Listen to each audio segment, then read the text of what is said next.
Baik, bismillahirrahmanirrahim. Assalamualaikum warahmatullahi wabarakatuh.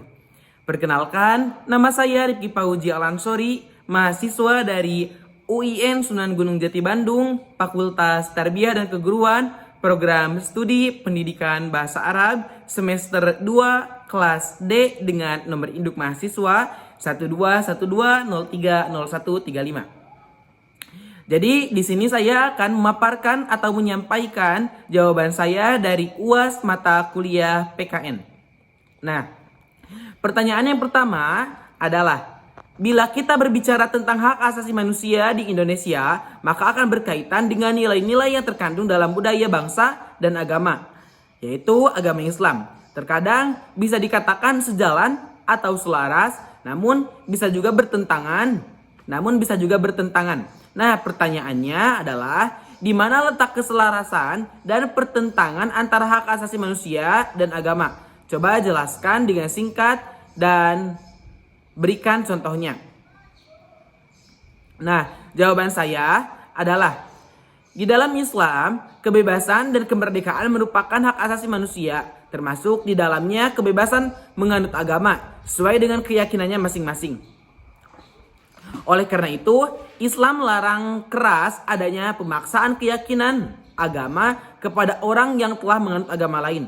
Begitu pula dengan hak asasi manusia, menurut budaya dan bangsa kita sendiri, yaitu hak asasi manusia adalah sebuah konsep hukum dan normatif yang menyatakan bahwa manusia memiliki hak yang melekat pada dirinya karena ia adalah seorang manusia. Jadi ia bisa menentukan keyakinannya, bisa menentukan dirinya masing-masing.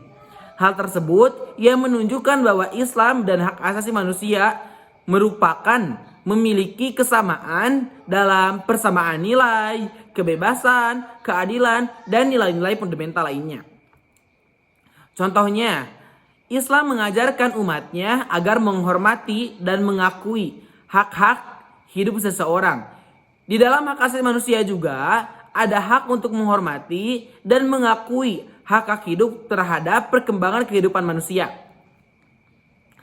Nah, ini menunjukkan bahwa Islam dan hak asasi manusia memiliki kesamaan atau keselarasan dalam persamaan nilai, kebebasan, dan keadilan.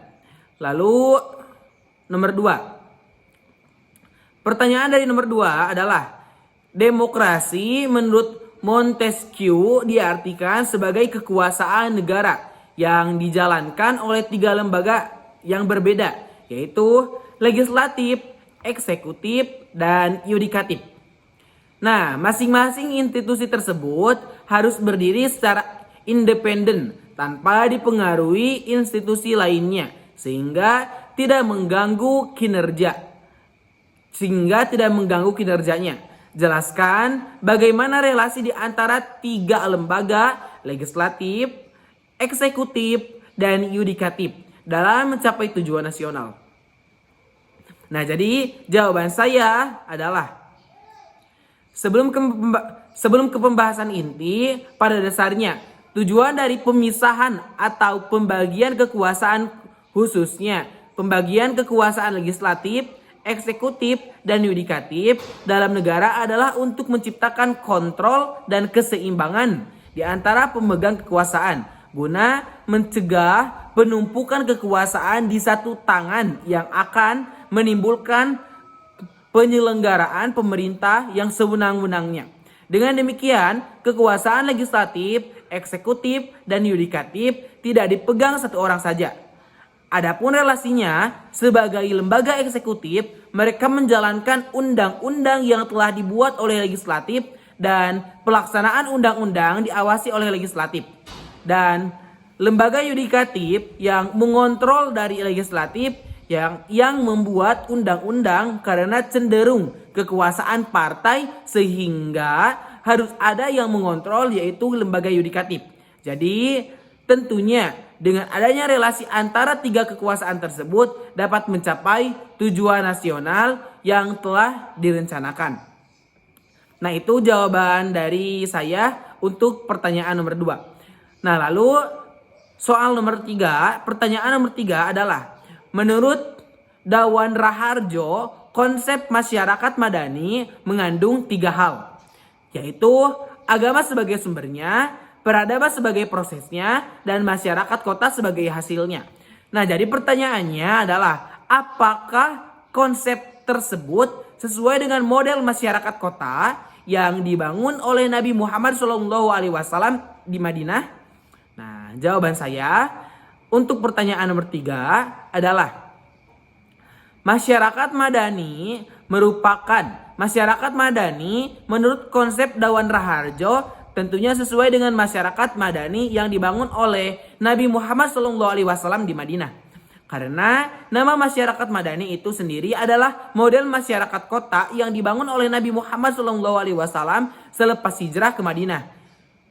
Dunia mengakuinya dengan model masyarakat yang paling maju pada saat itu adalah prinsip sama-sama bersikap, pluralisme yang yaitu bangunan politik yang demokratis, partisipatif, menghormati dan menghargai publik seperti kebebasan hak asasi, partisipasi, keadilan sosial, menjunjung tinggi etika dan moralitas. Nah, itu jawaban saya untuk pertanyaan nomor 3. Nah, lalu pertanyaan nomor 4, pertanyaan terakhir yaitu radikalisme yang terjadi di Indonesia harus diposisikan sebagai persoalan serius yang perlu segera untuk ditangani karena bertentangan dengan prinsip-prinsip demokrasi dan nilai-nilai yang terkandung dalam Pancasila sehingga mengancam keutuhan NKRI atau Negara Kesatuan Republik Indonesia. Nah, jadi pertanyaannya adalah bagaimana upaya efektif mitigasi radikalisme kepada para pemuda? Nah, jawabannya adalah adapun menurut Haji Jamzuri dalam penyuluhannya, upaya efektif mitigasi radikalisme kepada para pemuda diantaranya yaitu yang pertama, memilih kegiatan atau program yang tidak prioritas dan menggantinya dengan kegiatan positif atau dengan kegiatan positif anti radikalisme. Nah, yang kedua yaitu mensosialisasikan ajaran agama yang santun, saling menghargai, saling menghormati, damai, toleransi, hidup rukun, menerima keberagaman dan kemajemukan, memiliki rasa cinta tanah air dan bela negara, serta ajaran agama yang rahmatan lil alamin. Nah, yang ketiga yaitu melakukan penanggulangan paham radikalisme dalam edukasi masyarakat, penyuluhan, bimbingan masyarakat di sekolah, keluarga, pesantren, majelis taklim, serta sejumlah program seperti dialog, workshop, dan diklat.